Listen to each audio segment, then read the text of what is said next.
Hello, everybody. Welcome back to Cantina MX Football Podcast. We're on episode 312. Boy, oh boy, some upsets in the making of Liguilla. A lot of changes going around the league. Coaches getting fired, players coming back, players getting traded. New logo from the Selección Mexicana. We have a lot to talk about tonight, so let's waste no time. But before I go any further, let's welcome Joel to the podcast. Joel. What's up, Jaime?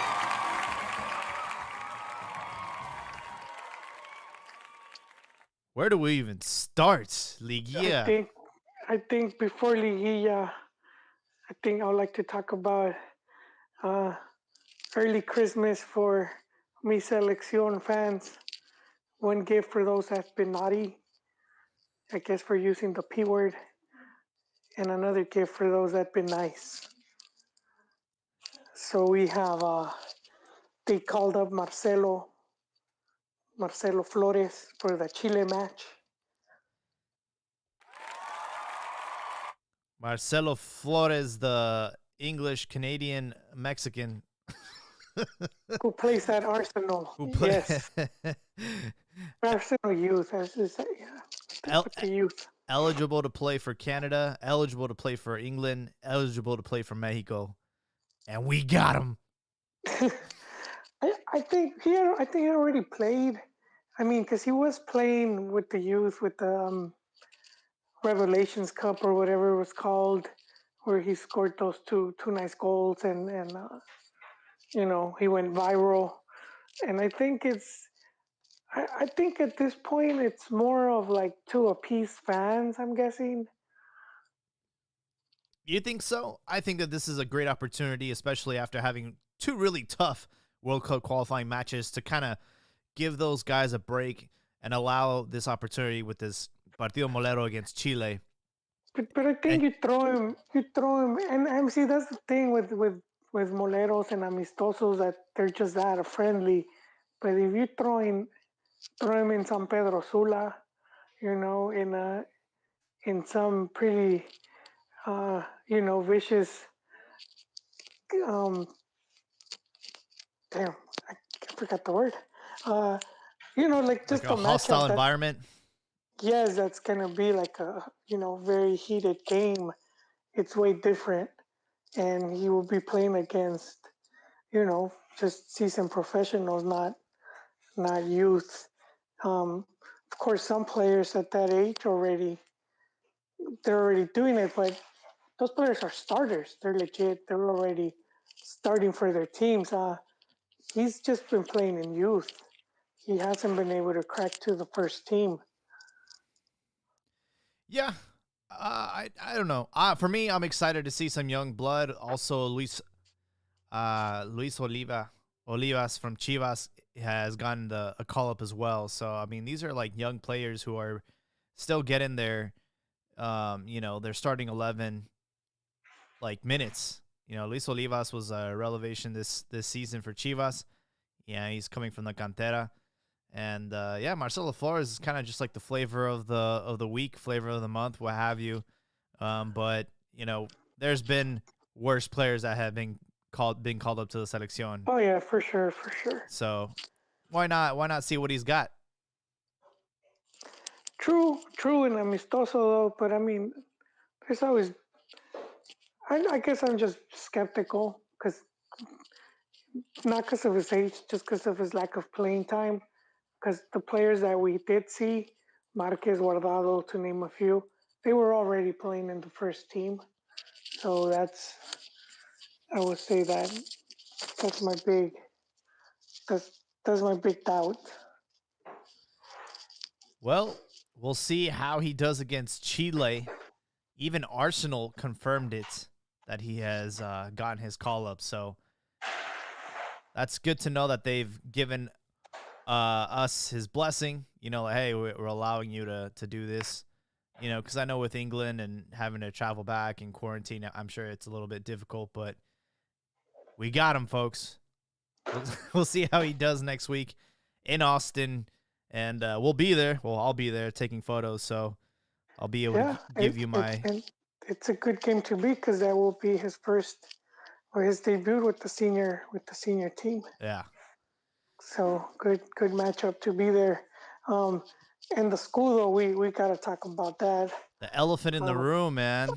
oh man, they just unveiled it. What was it, like 2 hours ago? Yeah, on Twitter, La Selección Mexicana just decided to update their portfolio photo, and at the same time, sort of saying, "Hi, by the way, this is the new escudo for la selección." They even had a show on but live Facebook. it was but from Aztec Stadium, I believe. Yeah, yeah, they had like a little like light show. Dancers and lights. Such an ugly badge. If anybody saw the leaks, it was the first leak. It's that one. It's like it looks like a downgrade version of the one they had. I know it's more minimalist. Can't say the word. Minimalistic, yeah. Yes, but it's still horrible. It's still bad. It looks like someone just learning Photoshop. I don't.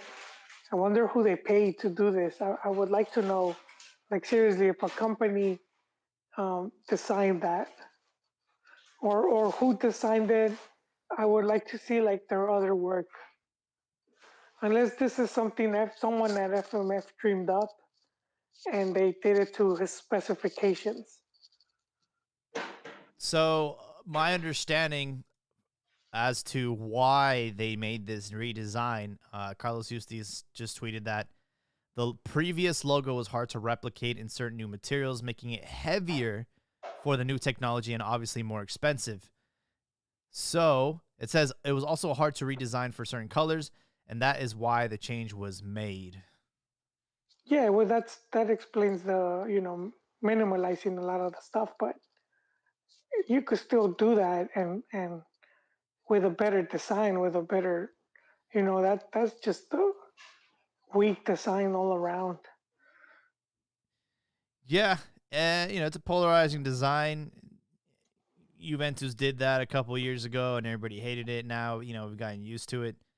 What I can say though is people will continue to buy it, and that's just the fact. It's just like when they designed that ugly pink jersey that we're currently wearing. It's like people complain about it, and then here we Yeah, are. then that's the thing where I'm not even gonna say anything because I don't even buy the jerseys, and I know that fans are still gonna go buy the jerseys, so I'm not gonna waste my time complaining. Yeah. So it's official. It is official. I'm gonna go on artflow.ai and type in Selección Mexicana. I don't know if you know about this website. Have you heard of it? I've heard I think I have, but I haven't been there in a long time. Eh, Yeah, you just type in like a word, and then the AI will generate like a photo and take a best guess of like what you're typing, and Oh, you think? it's pretty accurate. Oh, So we'll make sure to update everybody that's on YouTube. See what this AI designed for us. But boy, we have a lot to cover. Liga action, quarterfinals. I'm not gonna lie, it was a pretty slow start. That first leg on Wednesday, both Pumas and America tied 0-0, and Monterrey Atlas tied 0-0. And this is where I was like, see, this is why the stupid away goal rule was better to have than, like the higher seeded team as the tiebreaker, because this is what happens. Teams don't play aggressive. They park the bus for 90 minutes, and then what do you know? They're on to the next round. But in a change of events, the second leg between America and Pumas, it was quite an upset. America got off to a great start with the penalty, but then Pumas scored 3 unanswered goals, and they've made it to the next round of yeah. Liguilla. America was our, we're Chiva Bros, but we had them pegged as favorites to win the league. and they're out. They're out now. Second, second tough loss for Solari there. But yeah, they were our favorites, one of the more consistent teams throughout the season, and they got bounced out by Pumas, who caught fire, as you said. You catch fire going in Liguilla, you could carry that torch, and they've been lit. Pumas, I think going into Liguilla, they had won like what 5 games, 5 out of 7 of their last games. But yeah, it's a team that just picked up really quick, and I was just saying I really like that the directiva, they stuck with the coach because he had shown good stuff, and then second season they took his team apart. They couldn't qualify. They held on to him, and here he is bringing results again with a pretty limited squad. Liani doing it again. And let's talk about Solari for a little bit. This is now his second consecutive season with America where they're eliminated in the quarterfinals after having such a solid regular season. This is embarrassing. Look, they're in first place, 35 points, only lost twice this season. Pumas, we didn't even know if they're going to make it to the playoffs. In 11th position with 21 points. We're talking about a 14-point difference between these two teams, and Pumas eliminated the favorites. And look, they already got rid of the away goal rule because it didn't favor America. Now, or do you think they're going to go back to a long season format? No, I would prefer. I know that's the joke. I would prefer that though. That's my dream, but no. I just think that's just Liguilla, man, and I think Solari's still learning some of that stuff. I think he got it wrong, obviously, and I think so. I heard they're gonna hold on to him because they were talking about cambios at America. Sometimes it's the media, um, just they like to clickbait. Right. So there was talk that Baños, which is he's like the GM, he was on his way out, and so was Solari. But there's also talk that they would keep him. I mean, I wouldn't. I know it's embarrassing, but it, overall they weren't. They were. I think they set the record, right? They broke their previous record for points Yeah. points in the season, and they did reach the final that they lost to Monterrey. So I And mean and you talking about the Conca Champions League? yeah, they Yeah. made that final. So I mean, this is not a team that's they're competing. That's what you want to be doing. You want to be competing. Uh, always be competing and be up there. And I mean, it's just the bad luck sometimes with that's the liguilla. That's what it does. One bad game and that's it. Your season is done. Um, we've said it before in a basketball type, you know, elimination of best of six. I would say they would most likely would have taken the series, but in a two game, you know, imagine if NBA was like that. it would, we would be seeing some surprising defeats. I mean, I just couldn't believe that it happened, but this is why the games are played. This is why there can't be any predictions because things like this will happen. The game will turn on its head. I didn't see this coming. I don't think anybody saw this coming. And like you did mention, the changes. One of the biggest rumors picking up steam right now is America is dumping Sebastian Cordova in exchange for Uriel Antuna. This is going to be an interchange between Chivas and America. And I'm just scratching my head like, yo, we're getting the better end of this deal. What is going on? Well, I mean, not too surprising because Pelaez, he was at America. Obviously, he still knows people, um, and so if Solari probably wants Antuna, that would be my that would be my my best guess as to why they would do that. if he's like, I would like that player, and maybe he doesn't value Cordova as much. But I mean, Antuna's a player that he's a seleccionado. Chivas doesn't have many seleccionados, and he's one that could very well be going to the World Cup. That's right. And so you want that. That's like that type of representation that you want to have for your club. So I don't know. I mean, I really don't know. Elias doesn't really air anything out. So when you hear rumors from Chivas side, it's usually smoke and mirrors.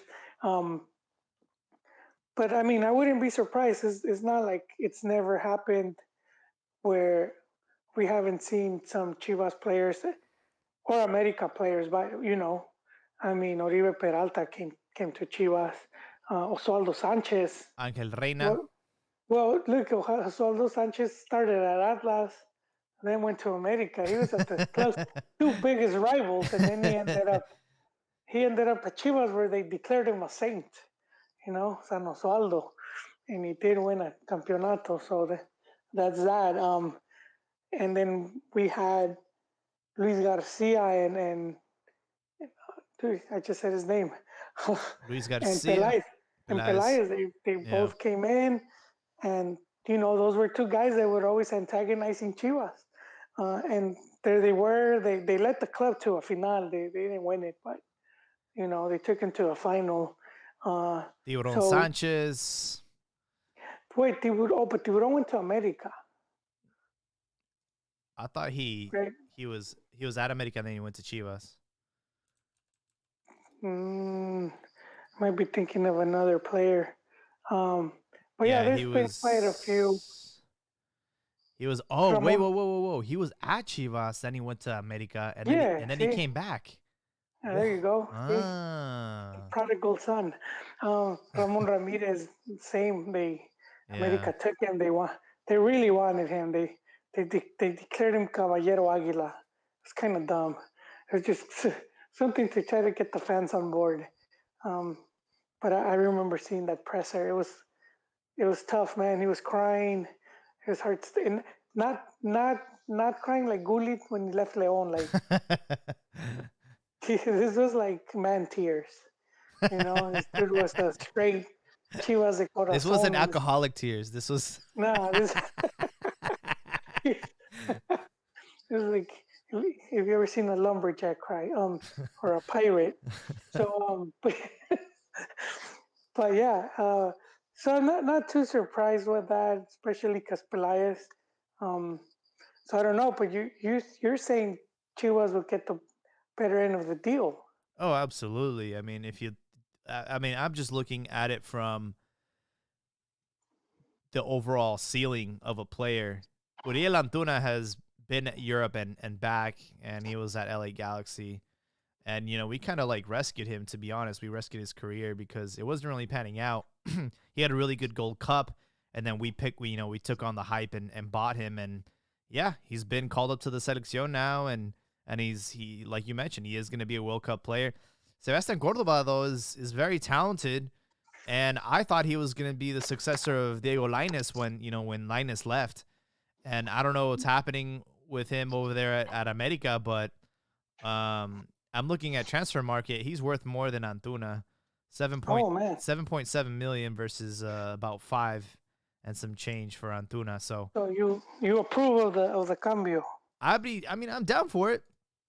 I think Antuna, he kind of reminds me of Venado sometimes, with his type of decision making and always just using speed and not too much like decision making. So I'd be down for it. I don't agree with like having to trade. I think Chivas are at a position where, like you mentioned, they can't be just giving away these players. We should be able to acquire without having to do like an exchange.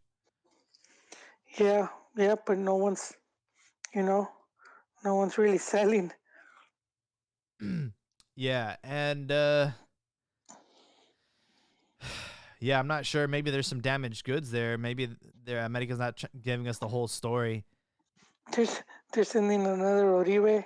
Yeah, because somebody leaked out the salaries. I don't know if they're true or not, but Oribe Peralta was making over 500,000 pesos a week at Chivas. His salary for a year was 28 million pesos.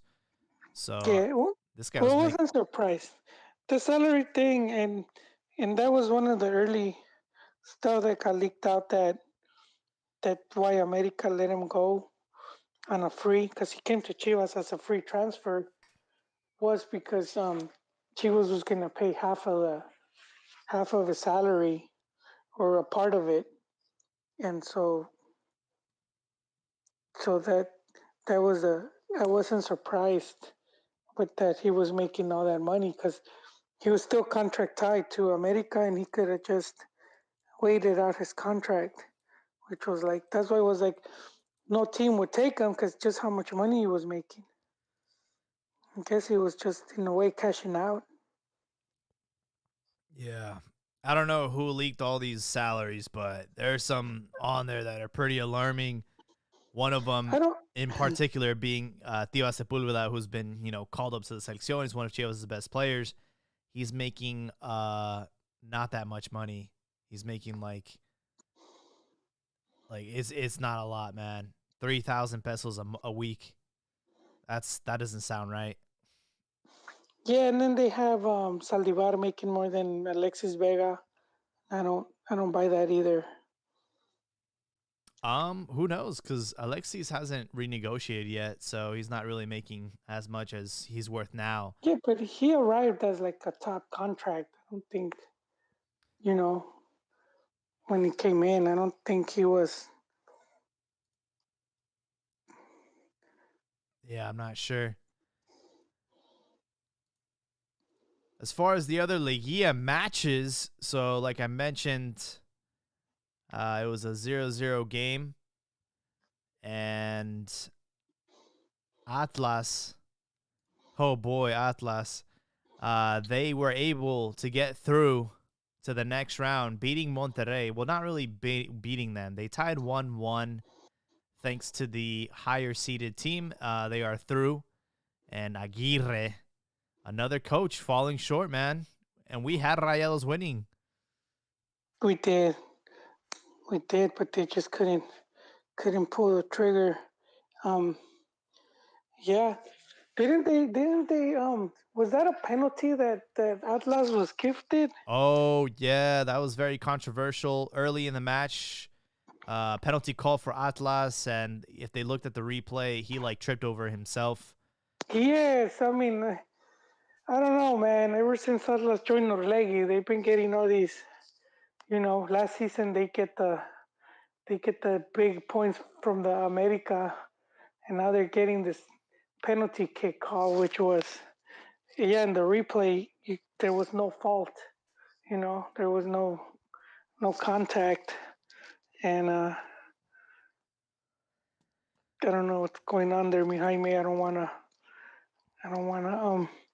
insinuate stuff. Yeah, it's one of those things. But that's what happens in Liga and in Mexico. There's always a controversial play, and the game was very entertaining, especially when Rayados scored on the 73rd. It's like, oh, here we go. Here comes that remontada, but they just weren't able to get the job done. They threw everything in the kitchen sink, and Aguirre, man, falls short now. To his But defense. it is his first season though. His Yeah, first season back. and he has won silverware, so I just think Yeah, that people were expecting him to get past Atlas, and it wasn't the case. yeah, yeah. That that is true. That is true. That's not the team they would have. Um, you know, but there's talk that they're getting Pizarro back. There is a rumor floating around now that he is a free man. He's not going to be at Inter anymore.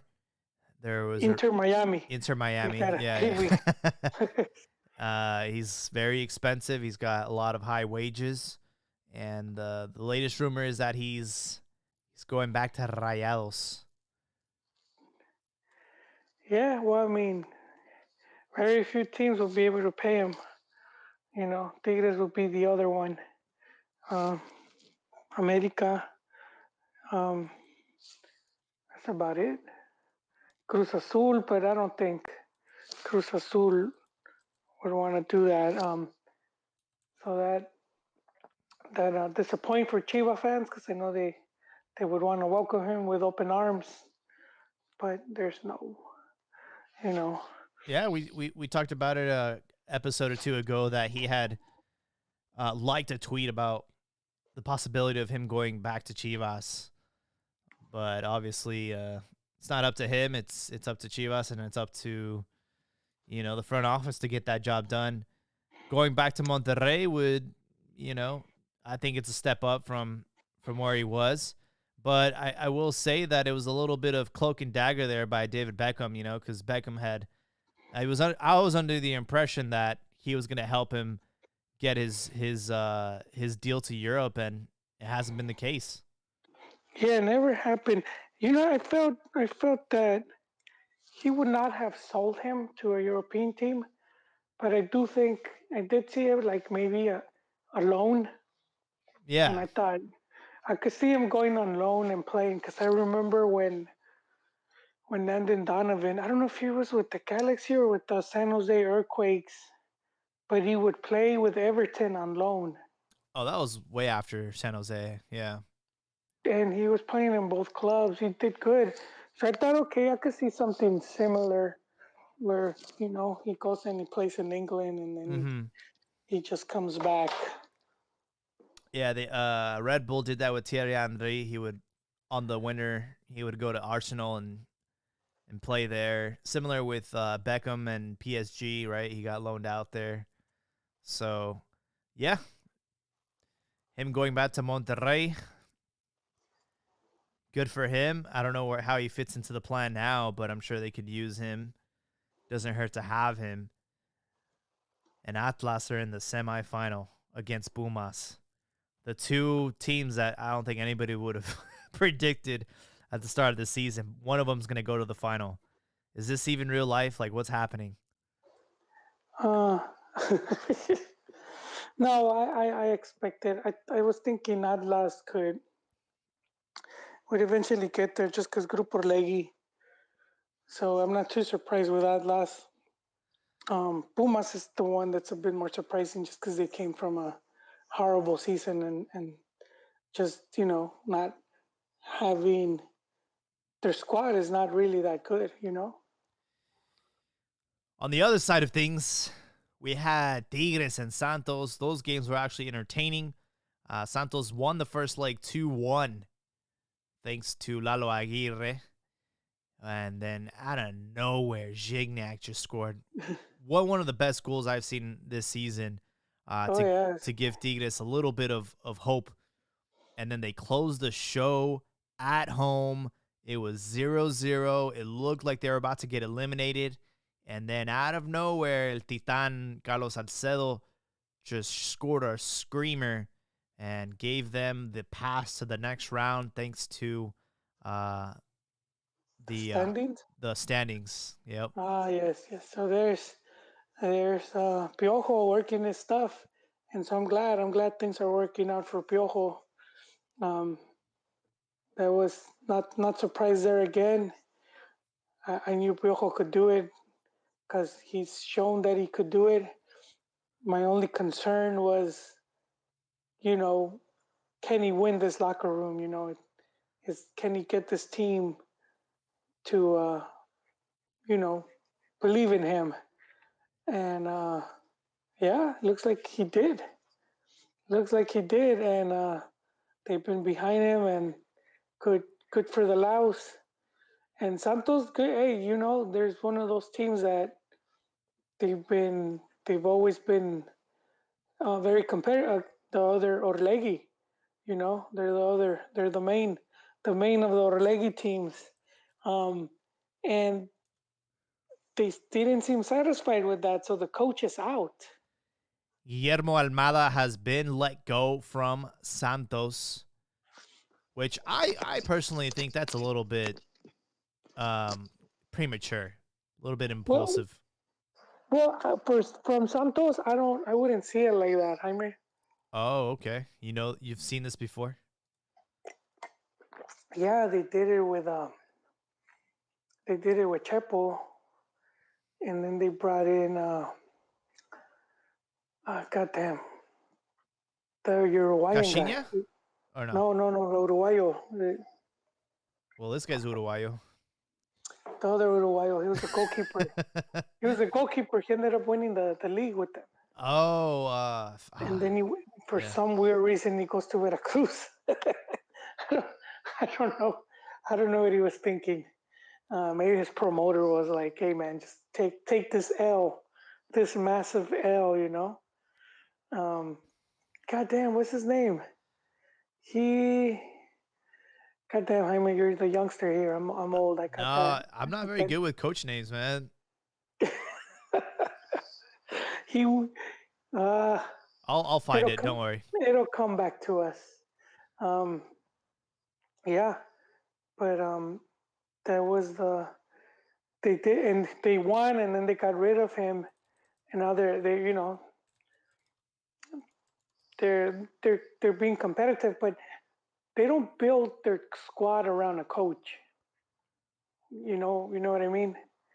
They don't really Siboldi? have. Yes, Robert Dante Siboldi. There you go. He took him to the final and they won. And then he was at Cruz Azul, Mm-hmm. and I don't know where he's at right now. I know he had gone to He went to Tijuana. Tijuana, and is he still there? He's still at Tijuana. Okay, yeah, I think if Oh they wait, see Lo, JK. No, no, they got rid of him. I still think he's a good coach. He's shown a lot of good stuff. I do think he's a good coach. It just needs to be. I wouldn't mind seeing him at Chivas either. Um, but um, yeah, so basically, sometimes you have a club, right? And they'll get a coach, let's say La Volpe, and he has his vision. This is what I see the team doing, and so then they build a team around how the coach. They let the manager build the whole team, but then once he gets sacked, another dude comes in, and then he'll switch it up to his vision.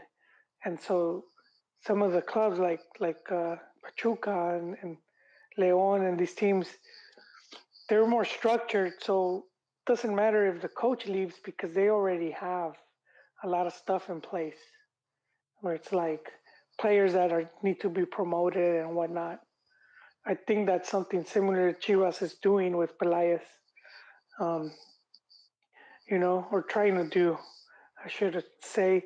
So yeah, for Santos, I wouldn't worry just because they've done stuff like that before. They they've shown that they're back on it. They're I think it's what every 3 years that they're fighting for a campeonato. Yeah, and have been winning every 3 to 4 years. So that's not bad. That's so I wouldn't any lagunero out there. I'm pretty sure they're not worried. I'm looking at his numbers. Guillermo Almada at Santos, 104 games, almost won half of those. 45 victories, 29 draws, 30 losses, Yeah. and about 1.58 points per game. So, man, that's not a bad run. I'm not sure why they got rid of him. Maybe they have somebody else lined up. But right now, coaches are getting fired. Cristante got fired again from Toluca. And Yeah, man, that was his. and it sounds like Nacho Ambriz will take the reins. Well, let me see, because the rumors was that he was gonna be They said that he would be later on the day, and let me see. It hasn't been announced yet. No, it hasn't. Okay, there we go. Can you hear me? Yeah, I can hear you. All right. Let me see. Hello. Yeah. All right. Yes, it hasn't been announced, so who knows? Who knows what's gonna go on there? It might not. It might not even be true. It sounded like it was gonna happen. And we talked about Nacho Ambriz and Huesca and how that was a dead on arrival project, and how, it's a shame that someone with his pedigree, the title that he's won, and just the resume that he has, and he had to go to the second division in Spain because that's how desperate he was to fulfill his dream of coaching in Europe, and it just hasn't panned out. And now he has an opportunity to return to Mexico, coach Toluca, who, I was looking at Toluca and I'm like, man, this team was so dominant in the 90s and then in the 2000s. They were just so dominant. They won 7 of their 11 titles between 1998 and 2010. And Yeah. then after that, it's just like, boom, like, I got no more jam left, man. That's it. That's all I got for the next decade. They haven't won anything. They did lose a final. Well, But you did see we saw the rise of Pachuca, and then Santos, and these teams. Not only those two and teams Tigres, obviously. that Tigres and Monterrey as Yeah. well. Those 4 teams in the past decade and so um, started becoming more of a protagonist and taking the spotlight. And then you've had, of course, Cruz Azul. They did go those years without winning, but they were always playing finals in America as well. So it hasn't been. I think that's one of the good things about Liga MX, where you don't have like you'll see Serie A, Juventus winning like five Scudettos in a row. Bayern Munich And with Germany, in, and then how many does Bayern have by now? Like 30?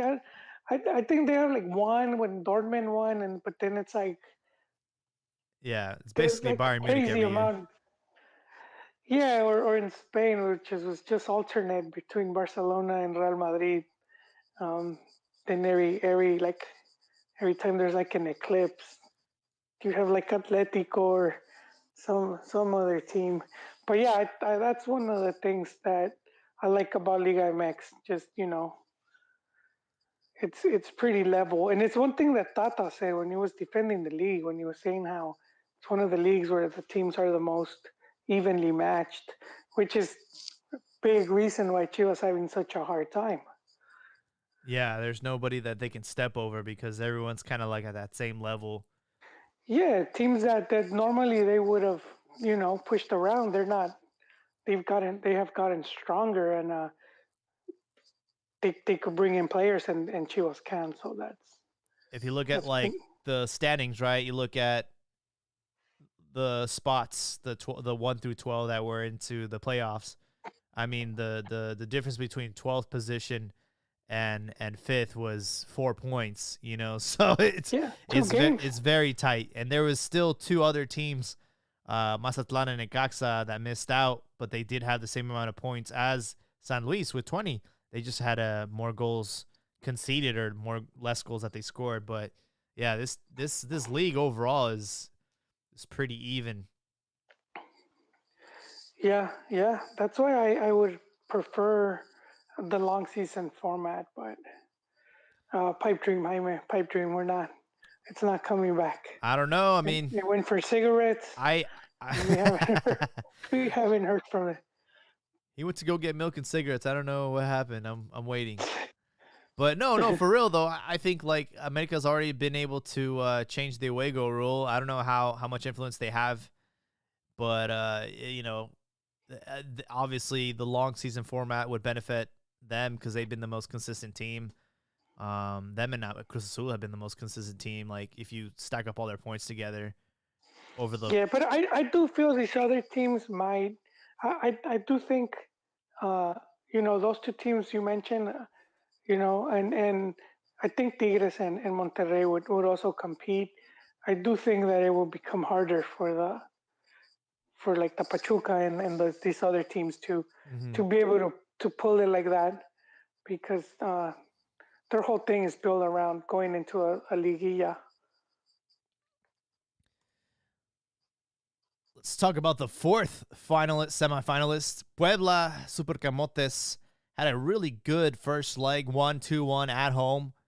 And then in the return leg, Leon handled business in Guanajuato and they won 2-0. Angel Mena.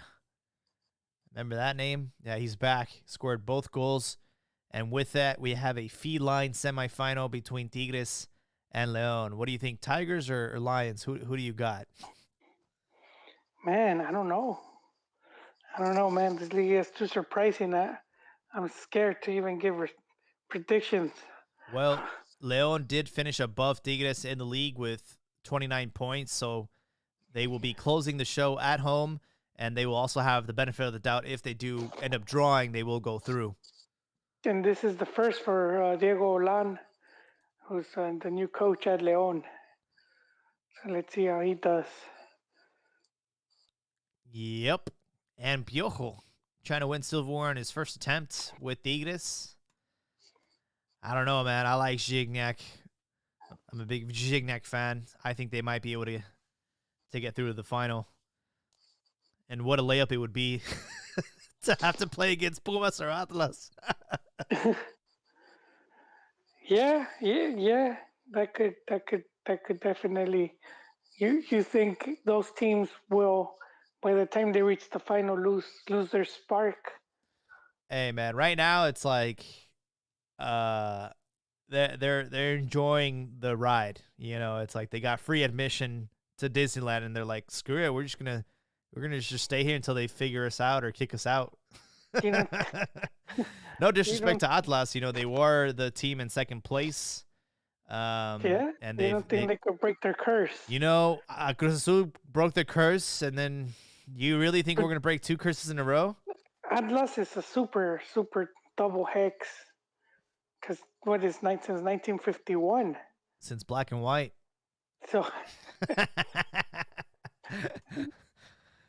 yeah, that is true. Their campeonato photo was taken in black and white as a sketch. It's an oil painting. Who knows, man? Who knows? It's liguilla stuff. It's we've seen teams like Tecos and Puebla, you know, rise up to win the league. I think it would be a crazy story if Atlas were to handle Pumas and get to the final. And I think it's a toss-up, that game, any of those teams. But it's kind of crazy that they're going to be in the final again. And Pumas. And if they were able to get past Pumas, they will close the show at home. They will have home field. They have home field advantage. Imagine El Estadio Jalisco in a final, closing the show. Oh man, it would be insane. Insane. Yeah, man, that would be something else. And Atlas could do it, Jaime. I think they could pull it off and win number 2. I think. Win number 2. I don't know. Oh man, when you say it like that, pobrecitos, man. I mean, why not they won it in 51? How many campeonatos do they have? I mean, they should have lost. They should have been deducted some by now, just for sucking so bad. No campeonatos for you. They should get like dividends, you know, like, hey man, we've been in the league. We haven't been relegated. We should get a little star for that. Give me as Wikipedia. I'm looking up all their honors. So they've won just one league in 1951. They were. That was their only one, right? They were. I was probably thinking from amateur time. They were runners up in 49, 66, and of course the iconic 99 final against Toluca. They've been celebrating. That they've celebrated, by the way. They've celebrated being runner-up, the 20-year anniversary of runner. You hear like La Doce, to them it's like La Dos. Vamos por La Dos. And then they've won 4 Copa MX. I love how Wikipedia also likes to put, by the way, they were runner-up in 2013. Like they needed that antidote, like, hey, they almost won it in 2013. But yeah, they haven't won a title in 70 years, man. Yeah, man, you have to give it up to their fans, because those are hardcore fans, you know.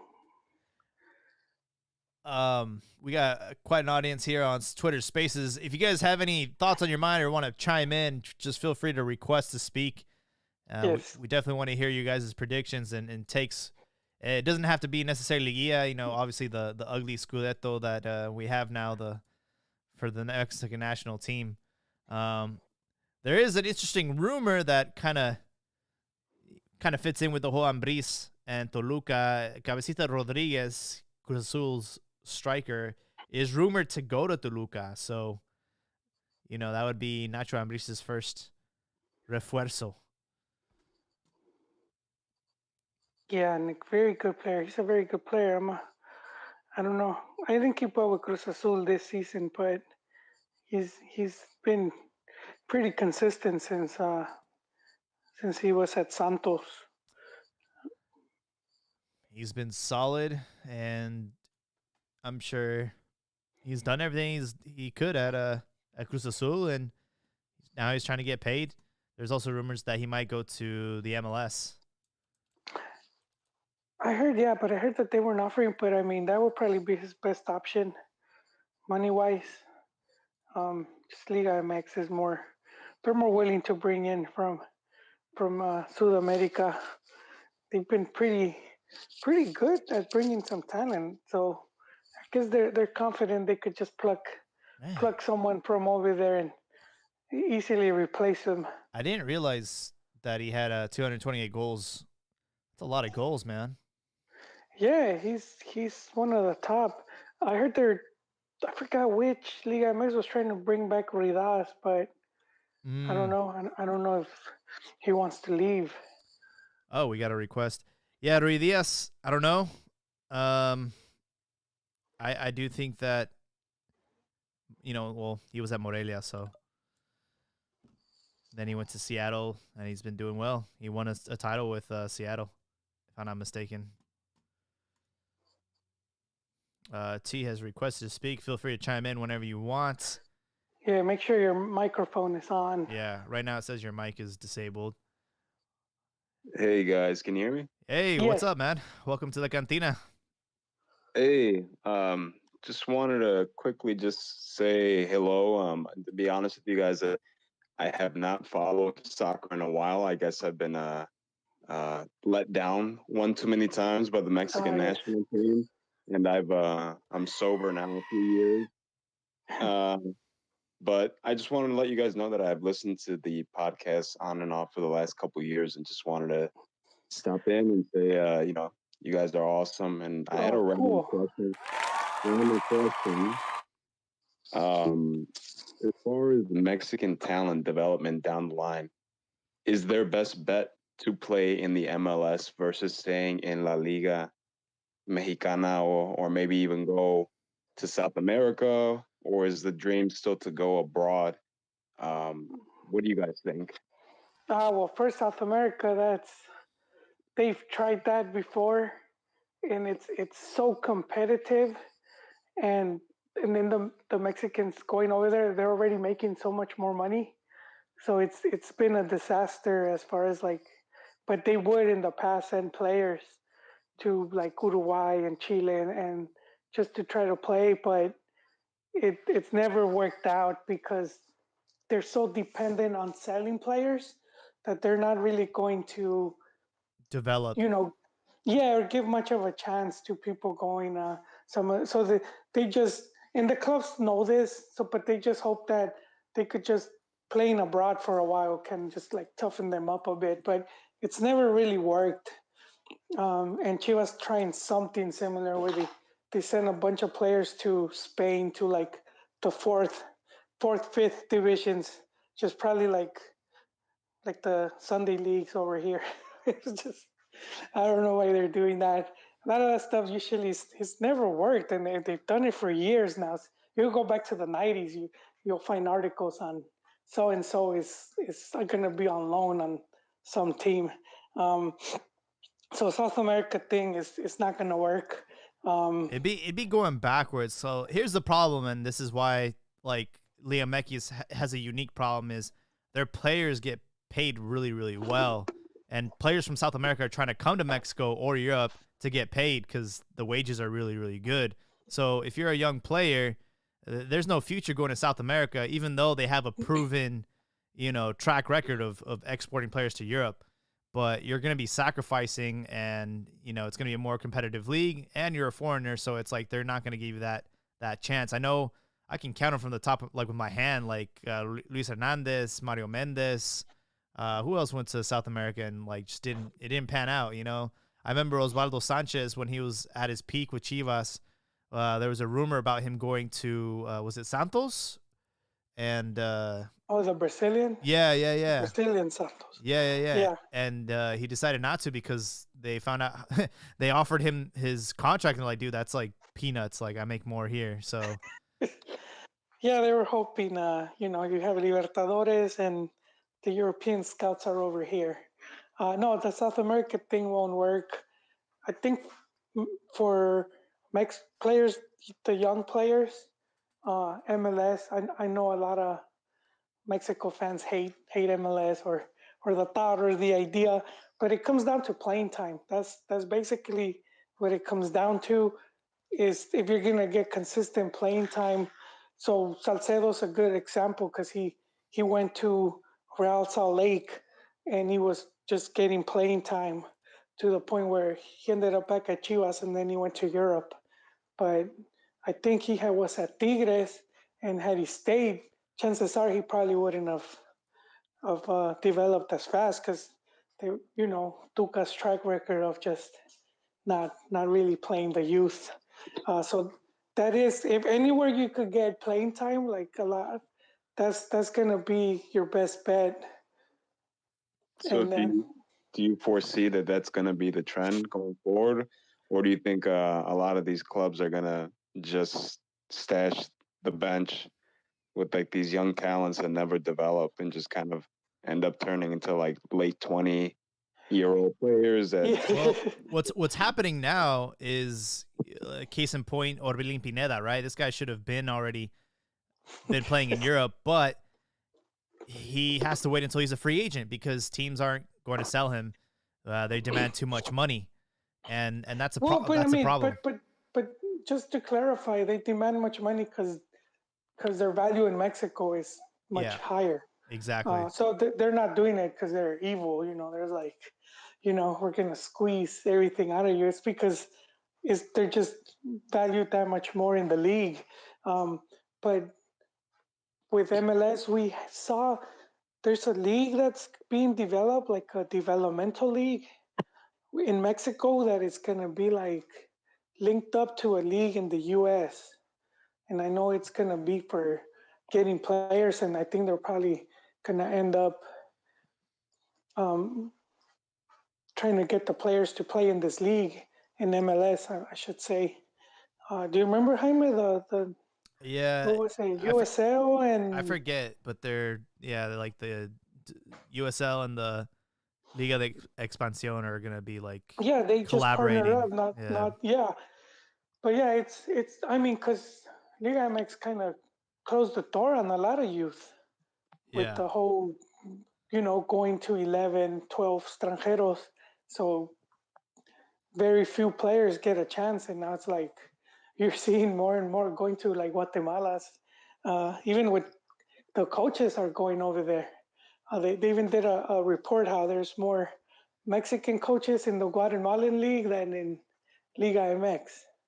I think you guys are probably the experts here, but like, wouldn't it be interesting to see how the Mexican national team has fared historically before the extranjero rule? Like, were they better before, like in a global scale? We've talked about it actually. We've shown how one of the big things with when you see the big clubs, not clubs, the big national teams, is they'll have players that are used to playing together. So like when Spain won the World Cup, it was half Barcelona, half Real Madrid. These are a bunch of players that had been used to playing with each other for a long time. And same with Germany, it was the majority Bayern Munich squad, and then they win the World Cup. And so then it's also one reason why we've seen Brazil and Argentina struggle now because their players are all over the place. Everybody's all over the place. Yeah. Yeah, and when you see like 86 Argentina wins it in '86. They had majority in Argentina. So if we're looking at Mexico and we see like some of the results they got when it was majority home based, so like '94, '98, and the results are Even in I haven't 2006. I haven't seen better results that is like, okay, it's been surpassed. So '94 was like big for Mexico because they were in the group of death. They were paired up with three European teams. They were the team that was like, they're not gonna, you know. And if we see Mexico's record before '94, so it's not surprising they were like the weak team of the group. Um, or perceived, but they end up winning the group of death with Italy, Norway, and Ireland. So that was like a big thing. And that was '94, '95. They play Copa America. They make all the way to the final. And then '98, they're paired up with two more European teams, Holland, Belgium. They make it to the second round. They had a really good game with Germany. And then '99, they win the Confederaciones. They beat Brazil. And if we see like now that it's like majority Europe, I I can't see a result that's like, you know, maybe they beat Germany at the World Cup, but at the group stage, and it's like, okay, they beat France too, but that hasn't really done. We shouldn't be celebrating that when Mexico already won Olympics, they won Confederaciones, they've shown that they could win. So I don't think they're at that point of celebrating a group stage win. It's crazy because at the youth level, I think Mexico is world class, like under 17, under 20 maybe, like we've won titles and we've produced some really great players, but it's just like that step to the senior side, we haven't seen it flourish. And it's just Well, yeah, because they don't play them, Jaime. they don't play They them. They're yeah. just not getting the opportunities because, the teams are stacked with foreigners. So, I mean, I think more and more players that are young have to kind of go the Carlos Vela route where they don't even debut with the senior side. They just go straight to Europe.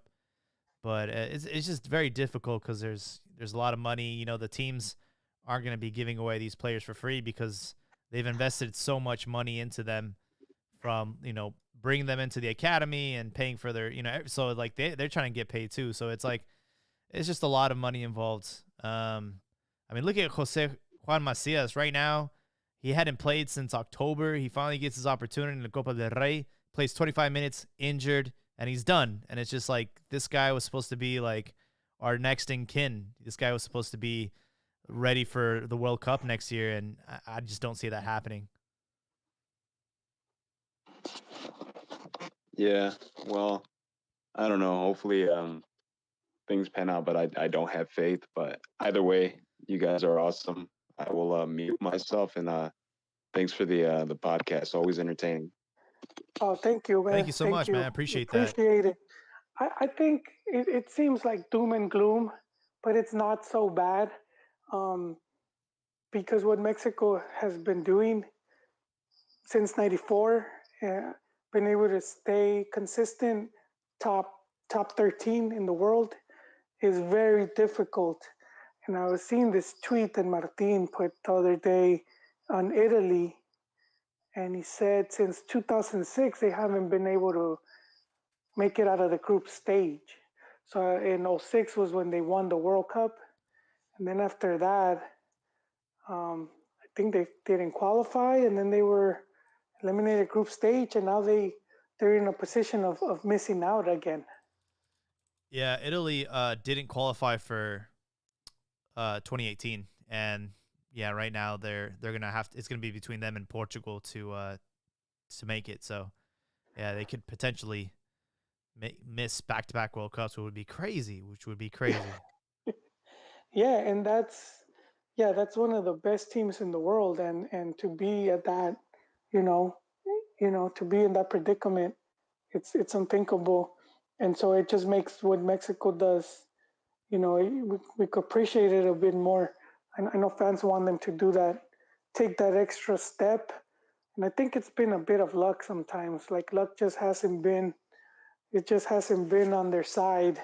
Sometimes the ball hasn't bounced, you know, in their favor when it comes to the second round games. And it's usually little things where it's like it ends up biting Mexico in the ass. But I think they're close. They're close now. But I don't know now with like 48, 48 teams now, and then it's going to like 60. So they'll get to the quinto partido, but I don't think that's different. I think you're with sexto partido. Yeah, at this point, who knows, man? That the next round will be like round of 32 and then 16 and then 8. It's yeah. And they want to do this every 2 years. We got another request. We see you, we hear you.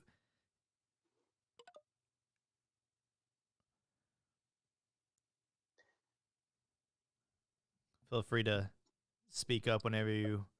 Yeah, it gets.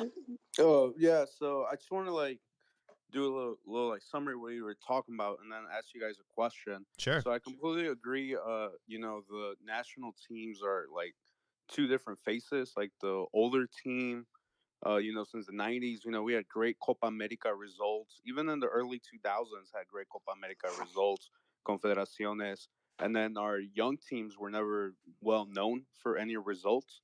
And then the team it just flipped. Now our young team are doing great, but the senior team since like 2006 is slowly like going in a decline, and then the U.S. team is like picking up. So I just find that interesting how it was just a total switch on both ends. Now, my question for you was, so it's been confirmed that the Gol de Visitante was taken away due to America's request, due to fact what happened with Pachuca. So my question is, if that can be done in Liga MX, is that the same reason why these better players or these players who are in a better moment are not getting called up to the national team? So, for example, Jonathan Gonzalez, he was doing great with Monterrey, and then we called him up for a game, like made sure he was guaranteed to play for Mexico, then forgot about him. Efrain Alvarez, he was doing great. Same thing.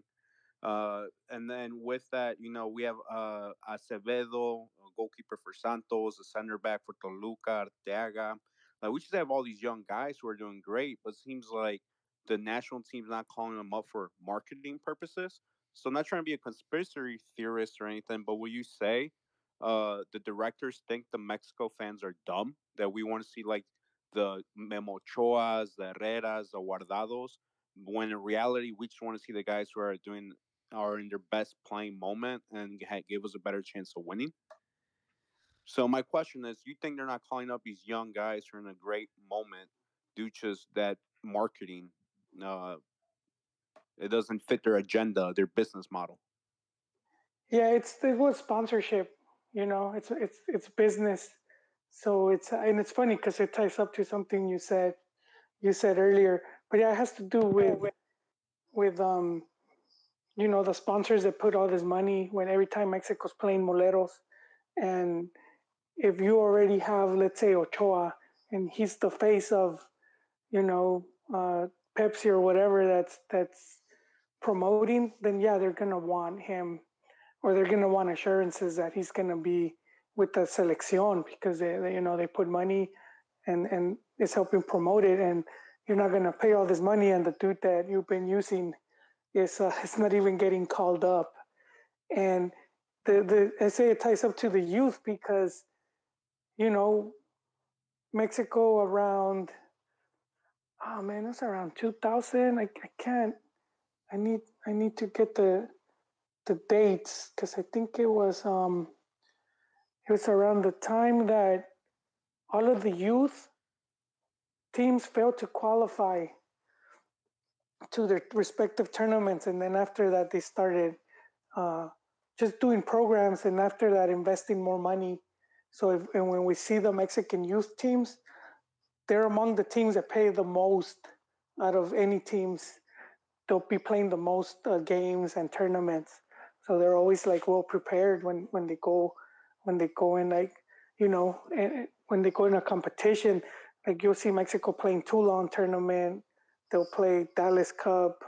They play all these smaller cups, before they even, a lot of these youth, before they even get to under 17, some of them were already in 4 or 5 tournaments. Um, but yeah, that came from all the friendly games that get played in the U.S., the Molero, the Mole Tour, they call it. Hmm. But that's a lot of money that the selección started making because you go further back, they didn't play as many games. They played, I don't know, 2, 3 times a year. Now they play it seems like they play every other month. They play more games in the United States than they do in Mexico. Yeah, well, it's a lot of money. All the sponsorship, you see, you go to a game and they have what do they call it? Like the fan fest outside in the Yeah. parking lot. And you see all the, all state, you see all these companies promoting, and you see some of the older players that sometimes it's sad, but they'll be outside right there trying to get you to buy car insurance. Um, but that's been what has helped the youth.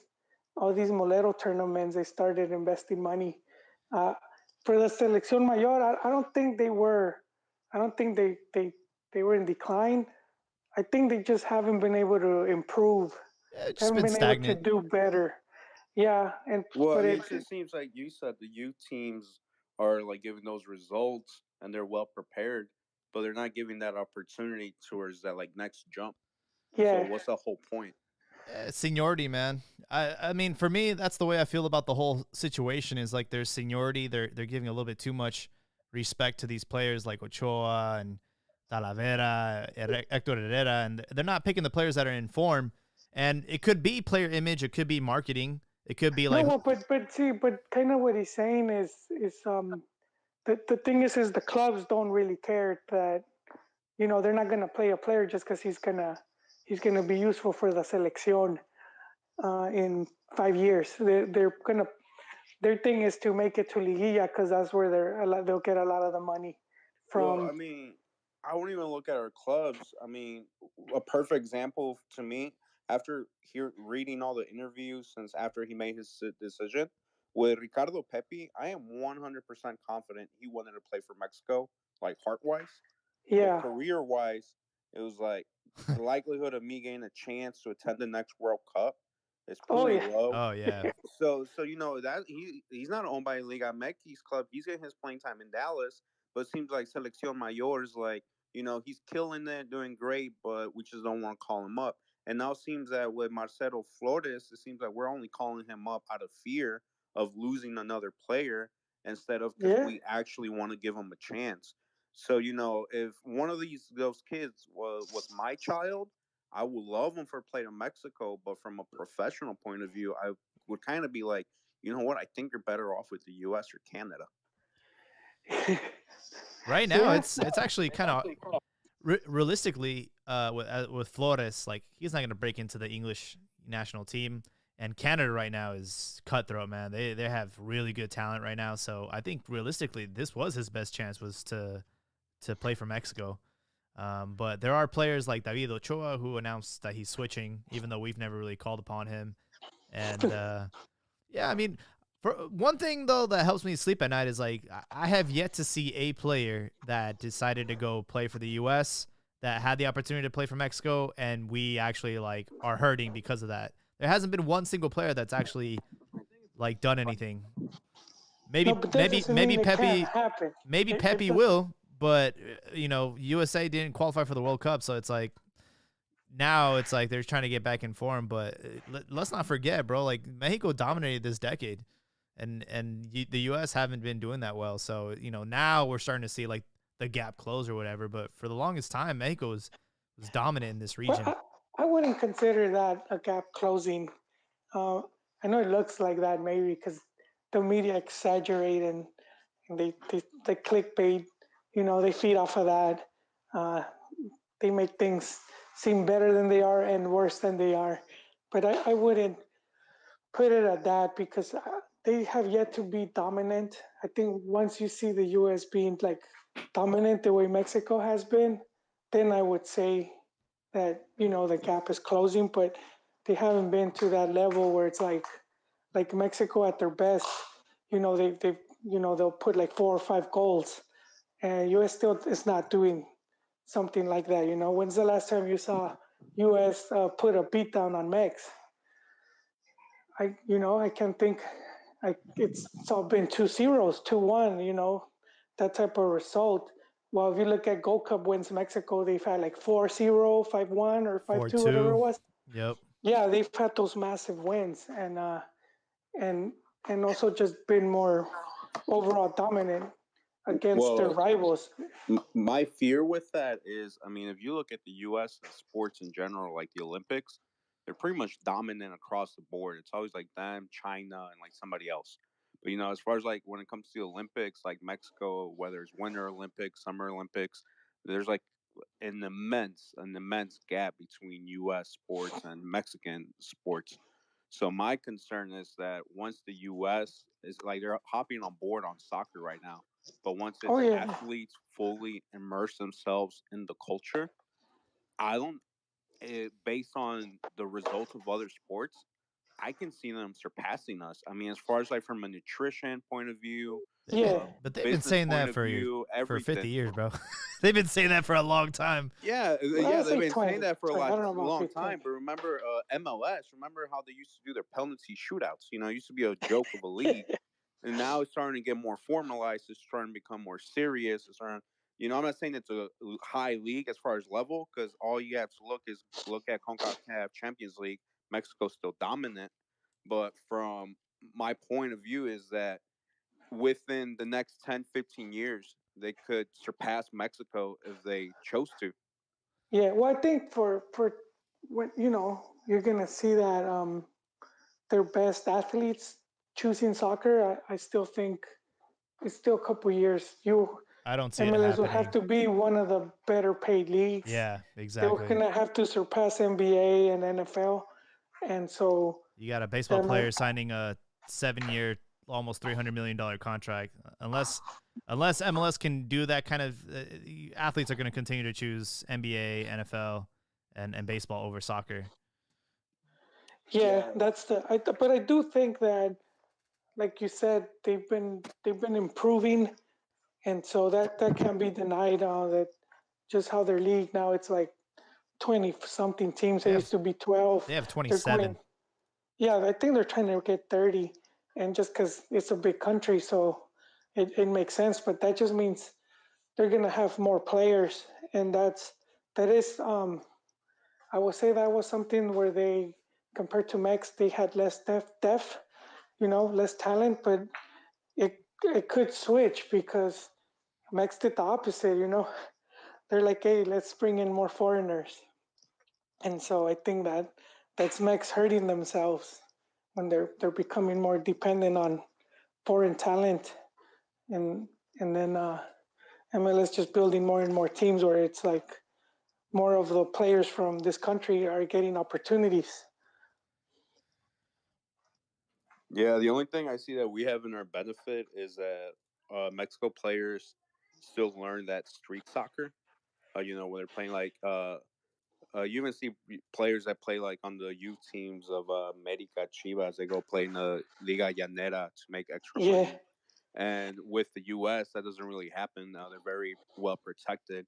I mean, I see it in my local Sunday league. We have SLU players, St. Louis University players that play in our local Sunday league. Right now, they just beat like Duke in the NCAA championships. But when they play in our league, those guys get shut down. Like the Mexican guys that play in El Llano back in Mexico, like they know how to shut them down. And these are like NCAA D1 players. They no tienen esa picardía, No. Esos señores, like they know how to get in their mind. So when you got bring some that to professional level, there's a custodian. He's sweeping, and then he comes and he schools this guy, man. No, for real, it's crazy. And the reason I think it is because I seen it with coaching.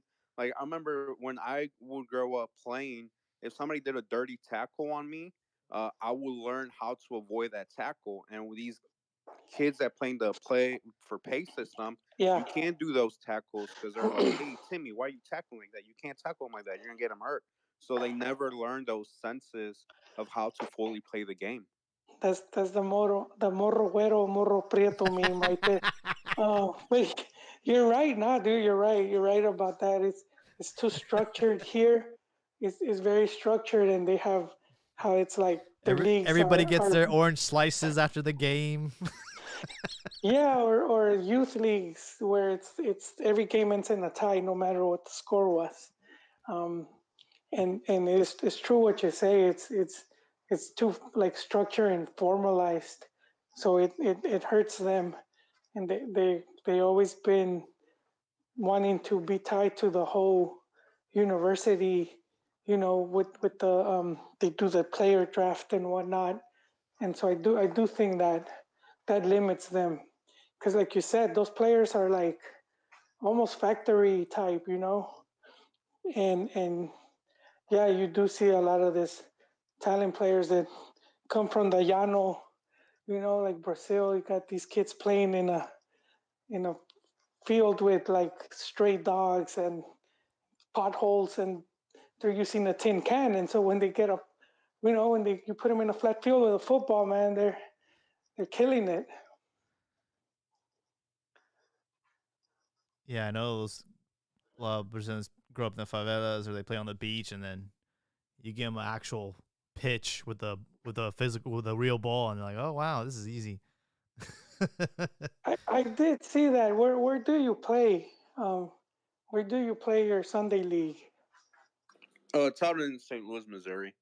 Oh, you're out there, man. I played here in California when I was younger, and I saw similar to you. Some of these guys will play sometimes on Sunday league, and you could see the difference. These guys would show up with the Adidas bag, and they'll have the slides, and they'll have the whole training gear, and then the equipment, and they're doing their warm ups, and then you saw the señores, these paisas, they were coming from work, They're like chugging a beer. from the bakery or wherever they were at, and they would play those dudes under the table. They would. Yeah, there was a team here that he had all like D1 college players. He paid each one of them like between $200-$300 a game. And then the first round of playoffs, they lost to like a Llanero team from Honduras. All of them are like line cooks, yarderos, things of that nature. But I won't lie, on the turf field, yeah, the D1 players probably like smoke them. But on the Sunday league field, yeah, things of that nature. The grass is a little bumpy, things of that nature, and then the slight tackles with aggressiveness of the Llano players. Yeah, smoked them. I looked at the owner. I'm like, man, you literally just invested over $20,000 into that team, just so like, with all due respect, a group of like cocineros, yarderos could smoke you on the first round of playoffs. Yeah, and I've seen it because in the the nice fields, they're usually bigger, and wider, and so that means just more space to run. So yeah, you would usually, if you could tire out faster, and then that gives them that edge, because um, they're like athlete wise, you know, you're gonna be in better shape than some dude that's like working, and this is his day off, and he's playing, and he's all like he's not gonna have that much condition for playing. So, getting close to the hour and a half mark, I want to hear you guys' predictions before we wrap this up. Who's going to go to the final? We got Tigres León, we got Pumas Atlas. I'm leaning towards a Tigres Atlas final. But what say you guys? I'm hoping to jinx Atlas, and I'm gonna say they win it all. Going back with conspiracy theories, Atlas, with their new ownership and Alejandro, what's Yeah. his last name, Arrigori. Iraragorri, Grupo He has Orlegui. such a huge influence in the league and the national team. Like, I think too much of an influence. I think Atlas will get in there. Just look at that penalty that they got against Monterrey. So I honestly thought Santos was going to make it too, but no, I think the final is going to be Atlas versus Tigres. Okay. Hello. Hello, Marco. Welcome to the show. Hey guys, thanks for taking it. I'll jump on this hot take real quick, and I want to say that I'm not cheering for Atlas. I think everybody's hopping on board with Atlas. I mean, I think they're due. I think. I'm a Chivas fan. I'm not. Well, as an Americanista who had a very interesting Thanksgiving, I'm cheering for I'm cheering for Atlas, and you know what, I I I am cheering for Atlas, but I feel like Tigres is going to take it. I think they're going to turn on their on switch. They're stacked. You can't rule them out. But you know what, I think Atlas is due for one. And hopefully they'll take it. It'll be interesting for the league. I'm kind of getting really tired of the same teams reaching the final every year. Add a little bit of spice with Atlas. It would be interesting for Chivas too, because absolutely, it would improve that rivalry when your crosstown rivals are actually winning something for a change. Yes. But you're an America fan. I need to hear your take on Solari and Baños. Should they stay? Should they leave? And Cordova too, since Jaime here is offered a trade. Well, I haven't listened to any of those rumors yet, but you know what? I feel like Solari is adequate for the job, and I think he's doing a really good job.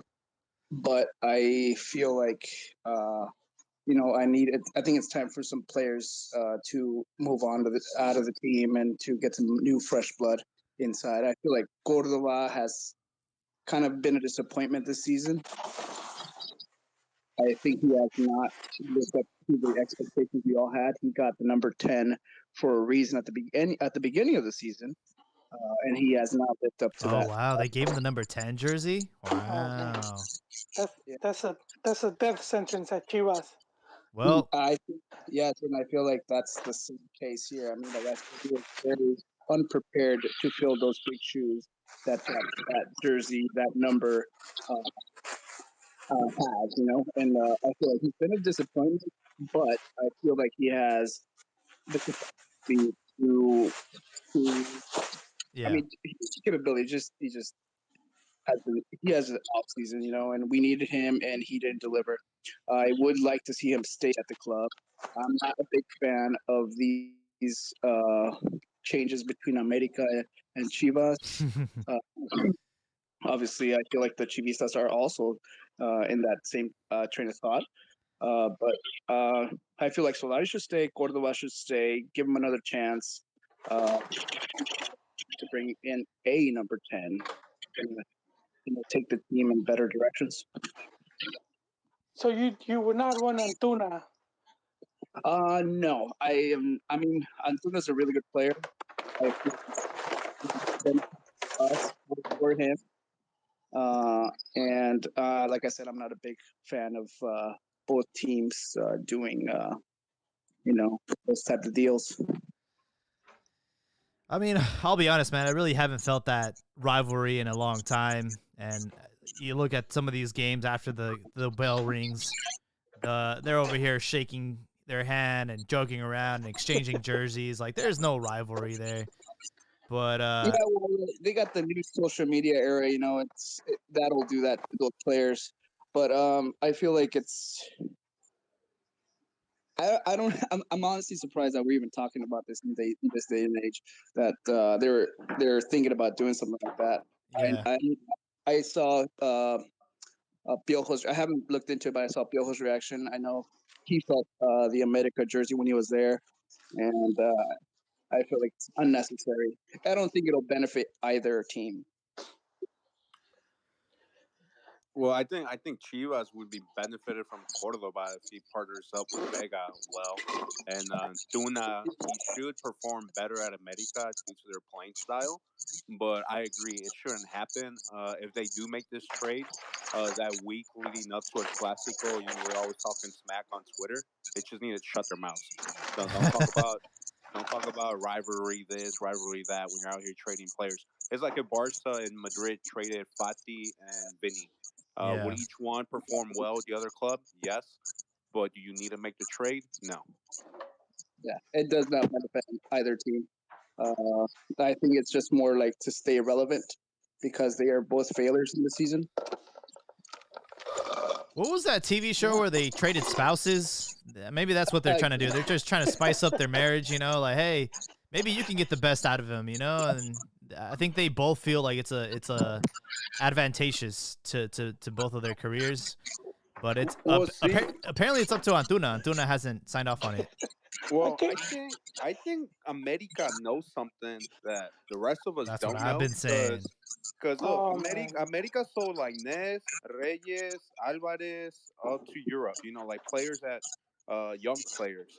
So the fact that Cordoba had one bad tournament, and if you gave him the number 10, you saw something in him. Yeah. I feel like it's too serious, too severe of a punishment to get rid of him after just one bad tournament.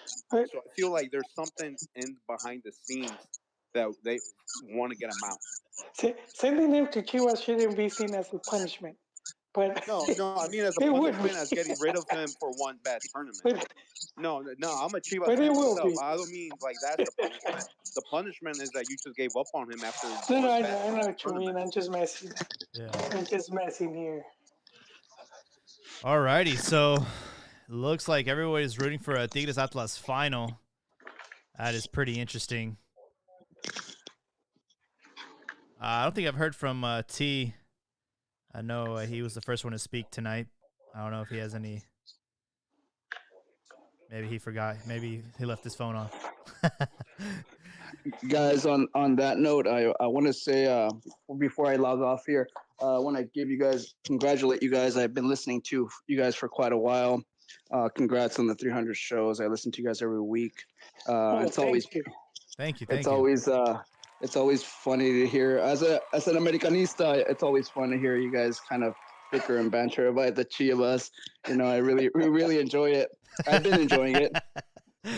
But your hot takes are funny, are interesting, and it's really entertaining. I'm glad to be able to finally speak up here, and I'll let you guys continue. Oh yeah, we want to do this more often, and we always want everyone to speak because everyone always brings in a different perspective, and exactly. we learn from that stuff too. We all benefits us as well. So we try to do this as often as we can, just so that everyone gets a chance to talk. Yeah, we have. And I feel like Chiquis is missing because his Pumas kind of smashed on us last weekend. So he's been gone for a while now. He's been gone. He's coming back, but yeah. No, gents, thank you so much. I'll mute myself and I'll let you guys finish off. For sure. Thank you again. Well, there you have it, folks. We had some hot takes tonight. A new badge for the Mexican national team. Hopefully that's a new paint coat and signs of a better 2022. We do have Mexico versus Chile next week in Austin. If you guys are going to the game, make sure to say hi. I'll be there. And we'll see how these semifinals play out. Joel, do you have any closing thoughts before we wrap up tonight? Oh, no, sir. Just thank you. Thank you for the listeners, and we always welcome the participation. We're going to try to do this as often as we can. And I might sound sacrilege, but I do want Atlas to do good. I think that it will benefit Chivas, have their neighbors outperforming them, shed light of fire there for them to improve, because I have felt that in the past years that Cruz Azul America has been the hotter rivalry. Yeah, I think it's time for them to not be the butt of every joke. Atlas, it's time for you guys to win some silverware and bring some joy to the city of Guadalajara. Anyways, everyone, thank you so much for chiming in on episode 312 of Cantina MX. You can follow us on Twitter, and this episode will be uploaded to iTunes, Spotify, whatever your favorite podcast app is. We are there. And with that, hope everyone has a good night.